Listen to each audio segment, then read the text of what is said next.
Hello, my name is Lisa and I'm 39 years old. My family's just went through some pretty intense things and I wanted to share it with someone, so here I am. Let me start off by introducing you to my husband, George. George and I met 12 years ago through work. At the time we had been co-workers and we worked on a lot of projects together. We spent a lot of late nights sipping watered-down coffee and talking while trying to complete big projects. One thing led to another and we developed massive feelings for each other. We began dating after I had left the company for another better opportunity. Even though we no longer worked together, we still managed to enjoy each other's company the same way we did before. My not working there only made it easier for us to talk a lot about things that didn't involve work. We dated for around 3 years before deciding to tie the knot. I was ecstatic to marry him because he was the only person who truly ever understood me on such a personal level. About 3 years after being married, we decided to have a child because we were finally financially stable enough to afford to have one. It didn't take long to get pregnant and I had my first child, Luke, pretty soon. Now, let me introduce you to my mother-in-law, Millie. Millie and I didn't generally get along. She had this thing where she felt like I was stupid and constantly tried to prove that. She kept trying to one-up me whenever I said anything. She was also one of those people that didn't believe in modern medicine. I remember there was this one time that I got this wound from an accident on my way to Millie's place that ended up getting infected really bad. And she insisted that adding mud to it would make it better. Thankfully, George had some sense in him and took me straight to the ER. And that was only one incident of many. She preferred to endanger any life, including hers, until the last possible minute, rather than get properly treated. Anyway, I kept my distance from her, although George was not a big fan of that. When Luke was born, I made it imperative to George that there was no way that I was letting Millie be alone with our child at any point. I need to tell you something that I've been thinking about for a very long time. Yes? Well, I don't want Millie to be alone with Luke at any point in his life. What? Why? If Luke gets seriously injured, I know for sure she would not rush him to the hospital. Instead, she would only make it worse. She only believes in any bogus she hears or reads online, and I do not want my son exposed to any of that. Oh, come on, don't make her out to be some crazy woman. I'm not. I'm literally giving you the facts. I'm sorry you don't see it that way, but that is the truth. You can't deprive my mother of seeing her grandchild, though. What will I say to her? I'm not saying that she won't get to see Luke. I'm just saying that one of us should be present in the same room as them whenever she's over. I don't like it one bit, and I don't think she will either. Well, it's either this or she never visits. She has no choice. George sulked a lot after that, and Millie also threw a huge tantrum about it. But I was not willing to change my mind. Eventually, they both decided to listen to me. When Luke was about 1 year old, we found out that he was severely allergic to peanuts. It wasn't a life-threatening allergy, but as a baby, it could really get bad for him. We made sure to purge the house of every peanut item and deep clean it to avoid cross-contamination. I made sure to inform everyone about Luke's allergy, including Millie, who did not believe that Luke had an allergy. What nonsense! Allergies aren't real! You can have your views, but I don't want you bringing anything with peanuts around my place. Every time you enter, I will have you wash your hands. Gosh, these new age parents freak out about everything. You're telling me this child will grow up without ever getting to taste a PB&J, the classic child's favourite food? Yes.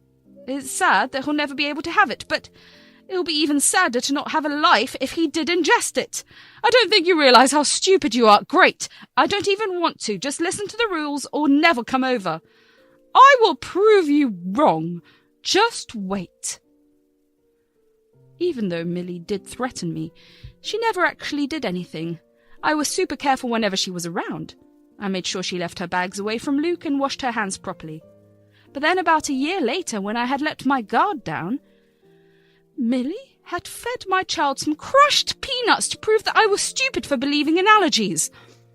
Thankfully, A quick trip to the ER negated any bad effects for Luke, but I was angry. I knew that something had to be done. Millie had endangered the life of our child to harm me. There was no stopping her in any way. I knew what needed to be done, and that was cutting off all contact with her. Of course, if we tried to do it ourselves, she would just harass us. I knew just how to get her to stop talking to us. I emailed her a copy of the baby footage from our baby monitors that showed her trying to purposely feed my son peanuts. I told her that if she ever contacted us again until I approached her, I would take the evidence to the police and expose it to the rest of her family. Thankfully, she took that threat seriously and didn't get in contact for a while. George didn't know about what I had done because I knew exactly how he was going to respond. He was going to defend his mother, and I was going to have none of it. He only got curious about his mother's lack of contact when she hadn't called him for either his birthday or the holidays. We happened to be talking about it when I revealed what I had done. I decided it was time for him to know. Plus, depending on the way he reacted, I would decide if I wanted to continue to be with him and raise my child around someone who valued someone else over them. It's odd, right? What is? My mum hasn't called for way too long. Like, she hasn't called for around 6 months. Doesn't that seem unlike her? Right. About that. Oh no, what did you do, Lisa? I swear to God if you did or said something messed up. No, I didn't yet. Yet? Yeah, so, remember the day that Luke ended up in the hospital because he went into anaphylactic shock? Yeah? Well, your mum had come over that day when you were at work. When I had my back turned, she tried to force-feed Luke peanuts. Thankfully, I turned back in time and managed to get most of the nuts out of his mouth. What? You're lying! Why would she try to harm her own grandson? Apparently, she thought I was lying about the allergy. She thought I was being crazy and wanted to prove him a point to me. She said she was going to post it everywhere, that I was a controlling parent who didn't let her child eat anything. Oh my God, why didn't you tell me? Because I promised her that I wouldn't tell anyone, granted she left us alone. And she readily listened? Yeah, because I had video footage from the baby monitor of her force-feeding Luke the peanuts. I threatened to release the video and take legal action. Oh, do you know when she'll continue talking to us? I told her not to contact us until I contacted her. I'm not ready to forgive her anytime soon, so that will be a while. All right. I'm just glad that both you and especially Luke are okay. Thank you for taking care of us this way. We're family, and we've got to protect each other this way. Seeing George react so calmly and normally made me feel a lot more secure about the relationship. I would not have been able to handle it if he actually did side with his mother. He would never have truly understood the panic I felt when I had to forcefully yet carefully extract the rest of the peanuts from Luke's mouth. Although George did seem upset for the next few days, he still seemed to think that I made the right call. He asked to see the video, and he just sighed and shook his head. We talked a lot about his feelings regarding going no contact with his mother, and he told me that, while he did appreciate me taking action, he did not like being kept in the dark for so long. I apologized a lot for that, and pretty soon we were back to being a happy couple and a happy family. After a year, I figured that was enough time to get back in contact with Millie. But she told me to never bother with contacting her ever again. She told us that she had moved out of the US and was doing well. After that, George and I tried over and over again to get in touch, but her number did not exist. We freaked out at first, but she did sound like she was doing fine over the phone, so we slowly let go of our worries. We never heard back from her for a long time. Before I knew it, 5 years had passed. Luke had grown into a wonderfully sweet boy who had this laugh that made every gloomy day bright and every bright day even brighter. George and I were both doing amazingly well in our careers. We quit our previous jobs and found better jobs with better pay and benefits. We were able to purchase new cars for ourselves and even managed to enroll Luke in a good private school. It was a random day when I noticed that George was acting very weird. He seemed very spaced out and couldn't pay attention to anything for longer than 5 seconds. I tried to talk to him initially, but he seemed way too out of it to respond, so I figured he needed some space. I didn't ask him anything more afterward, but I did make sure to comfort him in any way I could. The rest of the day went on with George being weird. I tucked Luke into bed and made sure he was fast asleep before approaching George about his behaviour all day. But before I could, I realised that he too had fallen asleep. I tried to talk to him again the next day, but he wouldn't really respond and was evasive. I began to get scared that something really bad happened. George was never one to hide anything from me. That was one of the best parts of our relationship. We were never afraid to voice our thoughts, and neither of us judged the other for what they said. To see him withdraw so much was scary. One night, after enduring around 4 days of this weird and withdrawn behaviour, I decided to properly confront George about his behaviour. "That's enough now." Huh? What is? "Your behaviour is weird, and I've been trying my best to be understanding and comforting, but I'm going to need something to work with here." What do you mean? Everything's fine. "No, it isn't. You're scaring me. You seem so distant and you're constantly in your head. You don't even notice anything that's happening around you." Really? Well, I must admit that I haven't been feeling so good. "Why? What's wrong?" I'm scared to tell you. "Go on, tell me. I won't get mad at you." It's not you getting mad that I'm worried about. "What is it then? Whatever it is, I promise you that I'll do my best to handle it right." I was scared that something was horribly wrong. At that moment, only the worst possible scenarios ran through my mind. I hoped desperately that George hadn't landed us into some immense debt or gotten into some trouble with the law. George remained silent for a long while. With every minute that passed, my anxiety got worse and the scenarios in my head got worse. Eventually, George seemed to snap out of whatever trance he was in. He looked at me, and I knew he was contemplating telling me about whatever was on his mind, so I did my best to look inviting and comforting. He sighed, and I knew he was ready to tell me. So? "So?" My mum called me a week ago. "What? Why didn't you tell me?" I didn't say anything because I knew that this was how you'd react. "You're right, I'm sorry. Please tell me what she said." She told me that she recently got diagnosed with cancer and is currently on her deathbed. "Cancer?" Yeah, apparently she's got throat cancer and she wants me to come visit her to fulfill one last wish of hers. "Where is she?" In the Maldives. "So she's dying of cancer in the Maldives? She's been receiving treatment there for how long?" 3 years. "Don't you think that's a bit odd?" I mean, healthcare is expensive here. Maybe she went there because it was cheap. "But she chose to go to a very touristy destination. She could have gone to Japan, Thailand, or even India." Listen, I don't know about the specifics, but that's what she told me. What should I do?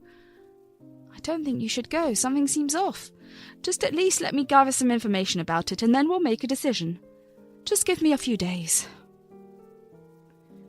George looked disappointed, but he dropped the topic. I knew that he would end up having the same conversation again pretty soon, because he would not be able to get it out of his head. I know I sounded insensitive at that point, but I swear I felt it in my gut that something was horribly wrong. Even though I knew that Millie was kind of a nut when it came to medicine, I knew well enough that if there was a serious condition, she would be rushed to the best hospital, and I was not trying to bash Maldives' healthcare system either. I had many friends who lived there who constantly told me about how good it was. Yet for Millie to travel all the way there and get treated there seemed very odd. Even if she had been there on vacation, why would she not have gone someplace else instead of remaining there?